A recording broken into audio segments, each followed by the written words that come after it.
you crop it so it doesn't start with something stupid like that? Hello, everybody. It's Victoria and Madison and Victoria I'm Madison. and You let me Madison. speak. Shush. Okay, so it's story time with Victoria and Madison. And today's story. What a great story time. That's a great story time. I wish two pretty lesbians told me stories. Wait. Do you? I was going to say when I was a kid.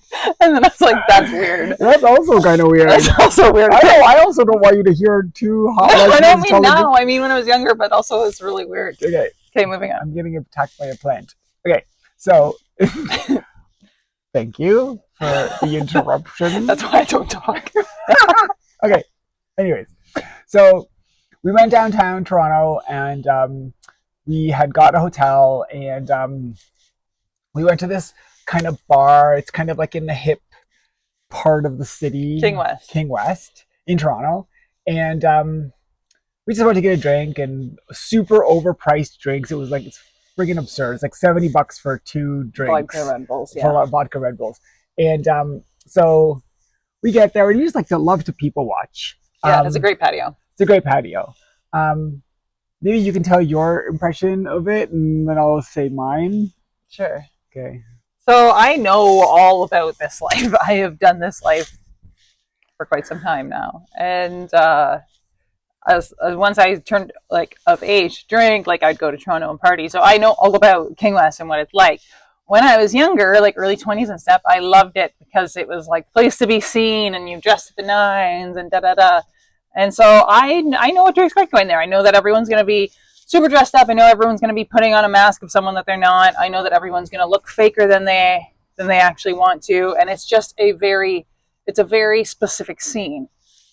That's my impression of it. So I had been a club kid before she was born. Okay, no, maybe that's not true. I was like 5. She was like 5. I was like clubbing and back in the day, but it was also pre-transition. And so I mean, I knew what it was like back then, but nothing like what it is right now. So we get to this bar and we're just actually in a couple of hours, we're going to go meet with our friends at a queer club that we go to called $3 Bill, which is, we've been there a bunch of times. It's really great. And so we're at this Ruby Soho and we're just like people watching and it's just so funny. Everyone looks like they're wanting to be seen. Mm-hmm. Everyone they're peacocking. Is there peacocking. Yeah. Everyone is there like pretending like they're millionaires. And it looks like nobody's having fun. It all looks like a facade. It all looks fake. Yeah. And that's the feeling that I got too. It's like everyone is kind of like pretending to be something that they're not, or pretending to be happy. And but it's so clear that they're not enjoying themselves. Yeah. Right. And here we are, like we're like the loudest table, even though there's only 2 of us, and we're just having a great time. Yeah. Like her and I are just vibing, and we're looking at everyone else, and we're kind of laughing because no one else is having fun except us. Yeah. And so we're there for a little while, and then we're like, okay, let's get the fuck out of here. And so we go to the queer club that we go to, $3 Bill, and we were just meeting some friends, and music was good, but we were just like, okay, let's go somewhere else. After our friends were switching, they were going home. Yeah. So then we're like, okay, let's go back to King West, which was a mistake. Such a mistake. So, because I had been under the impression that there's this club called Laval, and it's a rooftop pool. Which we've been to. But we went when it was a Pride event. So it was mostly sapphic. It was all sapphic. Yeah. And we had a great time, except it was just too cold that day. Yeah. And she's been begging me to go back there. And I've been like putting it off. Yeah. I'm like, I don't think you're going to like it. But like, we were in the right place at the right time. So we decided, okay, we're going to go because I'm like pushing to go to this place. Yeah. It's a lineup to get in. There's this guy who's at the door. He's like the bouncer. He was like dressed like a robot. I don't even know what it was like. He was like dressed in like a full astronaut suit. Yeah. Except it wasn't an astronaut suit. It was like designer. Anyways. Yeah, it was Toronto. It was a Toronto suit. He looked like an idiot. But point being, point being, I'm like, oh, this is a bad omen. Yeah. We get in, and there's an elevator that takes you up to the top floor, and the elevator opens, and there's like, it's like mad chaos. It's packed in there. Packed, but it's in front, and we're in front of the elevator, and it's the two of us. And we're wearing probably just like crop tops and jean shorts. Yeah. Let's put that out there. Yeah, we're dressed for the bar that we were just at, and the patio that we were just sitting on. And so we're not underdressed, but we're not dressed with a lot of clothes on. No, we're pretty naked, much. Yeah. And a lot more clothes that I'm wearing right now, obviously. Okay, so we, except the sleeves. Anyways. Okay, fine. Whatever. Okay. So we get up there, the door opens, I walk out the door, and then like, it feels like mad chaos has erupted. Every single person is like peacocking louder than ever, you know, like there's like a lineup of like guys that's trying to get into the elevator, and they're just doing what guys do. And there's just all these people, and it's like chaos. So we were like, well, let's get the fuck out of here. Let's go to get a drink. And so, actually, I think we went pee first. Yeah. And this is the same place that we had gone to like a month earlier, and we had sex 4 times in the bathroom. And one time in in like a hallway. Anyways, now we're never going to get to go there again. No, we christened it. Oh well. Anyways, so we went to the bathroom first. We come back out, and like we're like, okay, let's go get a drink. And I'm like, my anxiety level is like up here. I'm like feeling a million eyes on us, and not in a good way. But not in a good way. Not in like the way, like, not in like a homophobic way. No, I don't think. It's hard to say. But it's hard to say. Yeah. But the way, you know, we're walking hand in hand, and just the way people were perceiving us, and the cut eye from the girls was like so intense. Yeah, they hated us.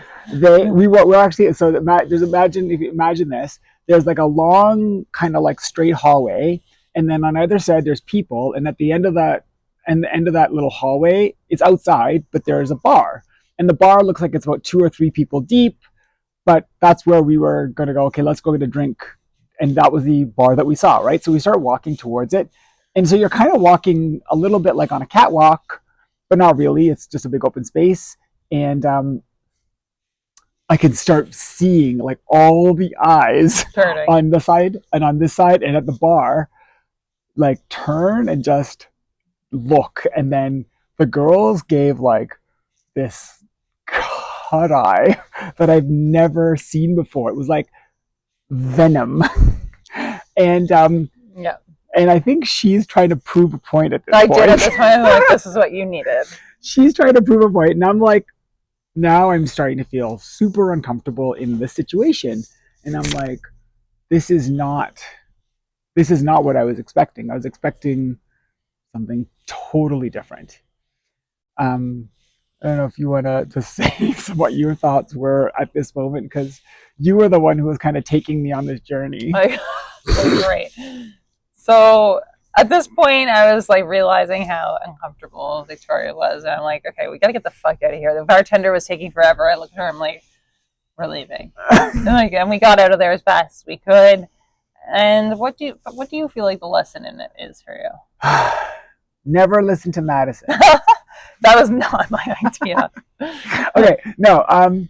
I will say that we've been in like straight spaces before, and I've never really had that same feeling. But this time was different because the people that were there were all so pretentious, and it was just okay. But before we stop, maybe not living authentically. Living authentically, yes, and that's, I think. Oh yeah, there's your good lesson. Why didn't you tell the lesson if you knew the lesson? I couldn't figure it out in this 1 second. You tell the lesson. Well, in my opinion, wow, I get to fucking take that thing off. In my opinion, Victoria's lesson was, well, I think it's a lesson for everyone in the fact that we realized we know who we are, and we we know that we can fit into any space and any crowd. However, we want to surround ourselves with places and people that support our growth and our journey. And we are on that journey of forever being authentic to ourselves and being authentic people, and being in an environment that makes us feel like we have to put on a mask or we have to put on a show or be something that we're not doesn't serve us. And maybe there was a point, well, I can speak personally, there was a point in my life where it did serve me, because I wanted to be the show and I needed that for my confidence, and I needed to be seen in that way. However, I no longer need that, especially with her. We have each other now, and that fills that cup. We don't need anyone else to look at us in a certain way or make us feel a certain way, and we don't want to put on a mask that we don't want to wear. So I think that the lesson comes down to that. Before the lesson ends, though, we're going in the elevator, and there's this guy. You had to bring this up. I get those. So there's this guy, and he is with his girlfriend, and he is wearing a suit, Yeah. except it looks like he took a bedazzler, got really high, and bedazzled his whole jacket. It was pretty crazy suit. It was so over the top, and I bet you it was like it was expensive, insanely expensive designer for sure thing. Yeah, but he looked uncomfortable, so uncomfortable, yeah. And he looked so ridiculous. And not to speak for people's fashion, obviously wear whatever the fuck you want. And none of this comes from a judgment perspective. 100%. It's not about that. It was just like you could see that that's not what he wants to wear. He put that on to go to that place because he wanted to be seen and perceived in a certain way. And so his girlfriend, it's actually kind of like a little bit of a sweet moment that I watched, was his girlfriend was, you could tell she was kind of self-conscious. Maybe she had a little bit of anxiety because we were in the elevator and he was kind of looking at us, or she expected him to look at us, or whatever it was.